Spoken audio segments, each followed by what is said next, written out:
This is Sam Michel again, and this is the second most important essay of the series yet. The first was the previous video essay. The first most important of the series was the previous video essay. Now, the second most important is this one, explaining that one a little bit better, or differently, and associating with something extremely important to science, discretization of quantum processes and states. So the title of this video essay is Discretization of Quantum Processes in Continuous Space. The date is the 10th. And it starts out with an apology from arXiv. Sorry, your query for abstract, looking for that subject, quantum discretization continuous space produced no results. Quantum states and processes are obviously discrete. Space, macroscopically, is obviously continuous.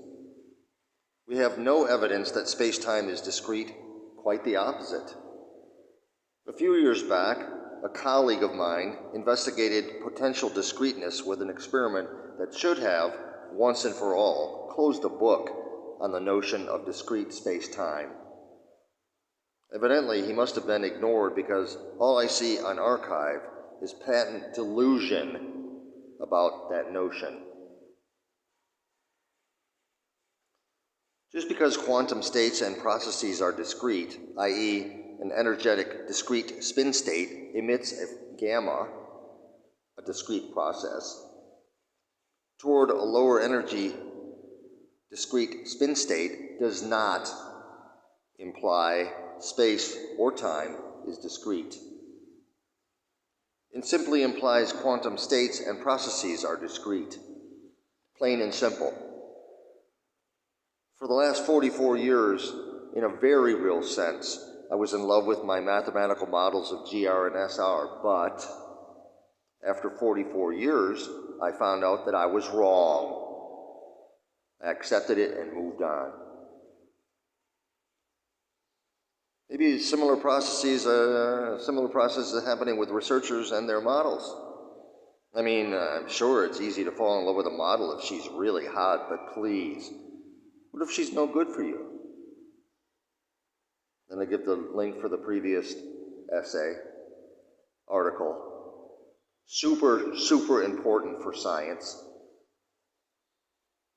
researchgate.net/publication/3745467777_defining_time.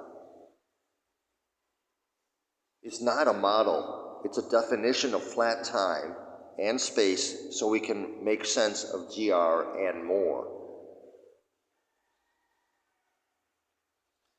Dilated time can be identified as a fraction of 1. What we find at the Earth's surface is pretty close to that number, 0.999999999. 1/4 at the heavier neutron star surface. 0.2027656. That's from the previous essay, if you were there. Our examples. Flat time can be identified as the number 1. However, flat space is something else. It needs to be identified numerically different, 0. Please study the document cited above so that you can understand the necessity for defining flatness for time and space differently. Tune in next time for another episode of As the World Turns.